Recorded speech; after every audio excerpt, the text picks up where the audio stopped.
Judicial sources in Egypt say new public prosecutor Talat Ibrahim has resigned. Ibrahim was appointed by President Mohamed Morsi as he assumed sweeping powers last month. Reports say Ibrahim submitted his resignation under pressure from members of the judiciary who are angry with Morsi after he sacked the former public prosecutor. The judiciary considers Ibrahim's appointment as an assault on its independence. The Supreme Judicial Council will examine his resignation next Sunday, a day after a final round of voting in a referendum on the draft constitution. Meanwhile, the opposition coalition has called for nationwide demonstrations to protest the country's draft constitution on Tuesday.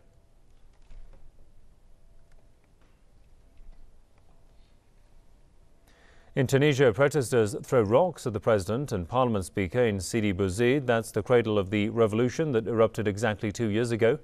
The unrest began after a speech by President Monsef Marzouki to mark the second anniversary of the start of the revolution that toppled former ruler Zine El Abidine Ben Ali. People also shouted slogans against the government. Security forces swiftly took the two leaders to the regional government headquarters. Tunisia's revolution was triggered by the self-immolation of a vegetable vendor harassed by poverty and police. However, Tunisians are disappointed by the sluggish pace of the economic recovery and high unemployment rate.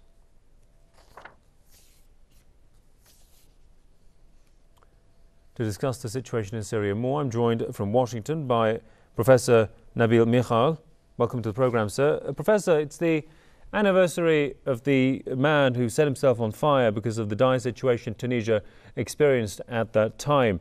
Today, as we speak, the demands of the people are the same, mostly. So what has changed? Many things changed. The regime changed. The world's view of Tunisia and other countries in the area. Also, the situation inside Tunisia itself. The demand of freedom has become a policy that is to be implemented, but it is difficult to implement it. This is why not too many people are happy, and they are still disenchanted with the situation. Revolutions are periods of high expectations, and the economies and the social political systems in most of the quote-unquote Arab Spring countries are struggling just to meet the minimum demands of the population. So it's time for the West to romanticize the Arab Spring movement, because it led to harsh economic and political realities. And the course of action may take years in order just to stabilize the situation, not to achieve prosperity. You have to de-romanticize it. And some point to the rise of sectarian strife in Tunisia. How much is that visible, do you think? It is visible, and from what we read, is that it's also visible in urban cities and urban centers.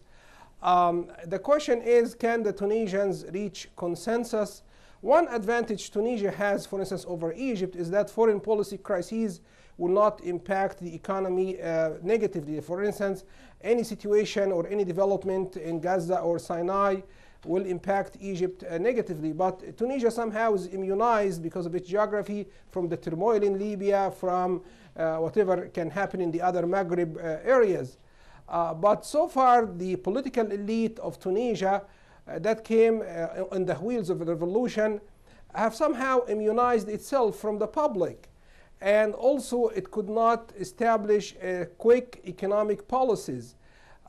So this is why there could be more changes in Tunisia. And it's better for America and the West to understand that revolutions in the Arab world are multi-process. It's a process. It's a agonizing development.